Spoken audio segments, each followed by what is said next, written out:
Keeps me from just sleeping, which is what I do when I'm depressed. Yeah. Yeah, no, when I'm depressed, I don't eat. Mm-hmm. People might think the way that I never eat, they might think I'm depressed, but I'm just working. Yeah, no, we have that in common.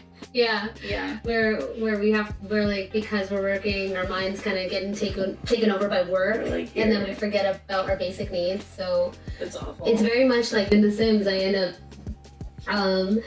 up focusing on the romance so much that my child died in the pool on his birthday. Because, okay, I mean, whatever. Either way, it was just something that She was like, "They're gonna kiss." Yeah, and I was focusing on it, and then I guess everyone else's needs went so low. But for whatever reason, this sim decided to foolishly get in the pool. I mean, why are you gonna get in the pool when you're tired or whatever the heck was happening? Whatever his problem was. But he drowned. But anyway, that's the way I am in my real life as well, is that I will. She's single-minded. I'm focused on this one thing, and then when I accomplish this thing, I will continue to do other things. Some might say that's workaholism. Some might say that's healthy. In the world right now, like, where overworking and things like that are like super applauded. Praise. Pissing contests are my pet peeve. Right. We've talked about this before. If I come to you and I'm like, and you ask me, oh, how are you? And I'm like, kind of tired. Haven't been sleeping lately. Oh, and you think you're tired? You're tired. I woke haven't. up at 4. Why did you wake up at 4, Janet? Right. Okay. My husband is being an asshole. That's your fault. A lot of people's way, I guess, of expressing that they're also stressed is to show you how much they're stressed. How much they're stressed. Instead of just being like, hey, same. There has to be a level of understanding. It's difficult to get that through when you're in the moment because you're constantly thinking about, well, that doesn't sound that bad. I mean, but then I guess to them it is that bad. There's just like, that pissing contest just kills me. For Especially sure. when I say I'm tired. We're all tired, okay? Let's just all be tired together and go take naps. Stop telling me that you woke up at 4. Not my problem, that's a you problem, okay? You woke up at 4. I didn't wake you up at 4. I think that also, that is comparison. Comparison is like our worst, is like Yes. that, whatever that is called. It's a very negative It's just a very negative thing in our society that we compare whatever we're doing constantly to the next person that's next to us. It's just, there's different levels of that, and the tiredness is still the same. Our energy is still in the red, Mm-hmm. and it doesn't matter whether the energy is in the red or if it's fully like great and we're feeling fantastic. But it's kind of that, whether or not you stayed up all night and whether or not she got a full 8 hours of sleep, she can still be we could still be extremely exhausted, because Mine could be emotional. tiredness could not just be whether you've slept or not. Tiredness is feeling drained, feeling overwhelmed, feeling, what is that called? Oh my goodness, I just had it in my head. Feeling,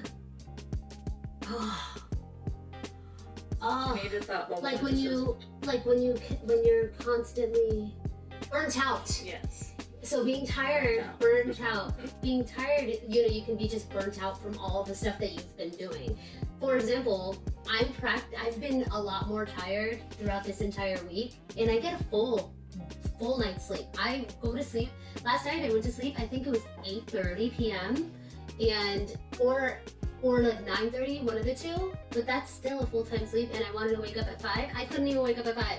I woke up at 6 like always. Yeah. And not even, I woke up at 6:30 because I kept going back to sleep because I just feel I feel drained.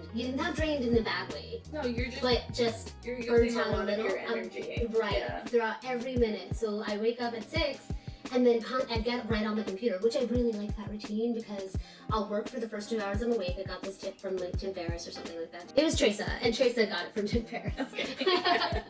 And which I will add in that she is also posting for 60 days. So if you guys want to go check her out, she is going to be sewing live for 60 days straight. And if she's not sewing, then she's going to post a lovely vlog, and she's very entertaining, if I do say so myself. Apparently, your first 2 hours of the day from when you wake up is supposed to be the most productive time. That's what I've been doing. And it's actually helping. I've actually, I have my record right now is exporting 3 videos before the morning has ended. And I mean, that it's like 11:30 a.m. and I'm like, export. and they're all done. And that is so different from just last week. If you hear noises, that is my dog Leo, and he's fully mine, but fully my dog. Definitely. The pandemic is awful, but I think that it is bringing out the good in a lot of people. Maybe a lot of people are in your shoes where they're being more productive, or like, yeah, you know, maybe setting goals to get done. Like, I guess maybe a lot of people are, I've seen a lot of people say like, oh, well, you know, I can't go to the gym, so I'm gonna start doing laps around my house, or I'm gonna start, like, you know, trying to work out, you know, in my home, and they're still getting their goals done. They're just finding a new way to do it. I myself, from this video, I'm setting a goal to do one piece of artwork a day, no matter like how small, even if it's just a doodle. I know that we said that was a streamer. I like that though. But you know, like even if it's just like a little doodle of something, the more I do it, the better I get. So if I can promise myself, okay, so like you're doing this, you're putting out something every single day. I'm gonna put out anything every single day, probably starting tomorrow. Well, okay, so something that the Atomic Habits book that I'm reading is kind of teaching is sort of, there's this exercise that I've been wanting to do so badly. You choose a thing, like, okay, I'm going to insert habit at location at time, right? For example, I'm going to write a gratitude list at my desk at 6:30 a.m. every day. And that kind of makes you accountable of like, oh, it's 6:30 a.m. Time for me to go to my desk and write a gratitude list. When you go on and make new habits, you won't be feeling like, well, shit, where am I gonna do that? It's about planning and everything, and it's an exercise. It's probably not gonna work for everybody, but it could work. And so I suggest giving that a try. I'm gonna do that tomorrow. When I was just doing streaming, I would wake up at 10, eat something, because I'm not, again, as we said before, I'm that person that will jump into work and forget to eat. Yeah. Stream until 4. Yep. At 4, stop streaming, take my cup off of my desk. 4:15, I would start my class, like my art class, and then do my art class for 1 hour. So you don't get burnt out. So yeah, I can see we're saying like this time, you know, acting like I was going to school, like putting it in that mindset of like, I'm going to school. Yes. You know what I mean? I'll probably set up like, you know, 6 p.m. I mean, also make a piece of art at your desk. Also, I've noted, like, I have sticky notes everywhere now because they help so much, even when you're just like sitting there or whatever. And if you're finding that you're getting distracted or anything, you just see them. You'll just see them, and you'll see them in the corner of your eye, and you will constantly be like, oh, gotta do this thing. It's not gonna happen immediately. You're not gonna see it, and then all of a sudden, bam, life change. Oh my God, this sticky note. but it will definitely slowly but surely start to be incorporated into your life.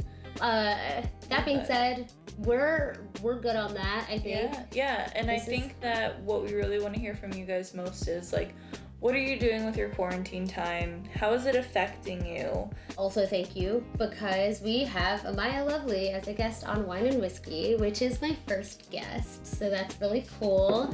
I hope to have more guests in the future, more Amaya Lovely guests. Like there's multiple of me. Thank you guys so much for listening to us. Yeah, for sure. Drink and talk. So I will see you guys next time. Thank you for joining me again on Wine and Whiskey. Thank you for joining us this time, which is really freaking cool. And stay safe out there. Be mindful of yourselves. See you guys later. Bye.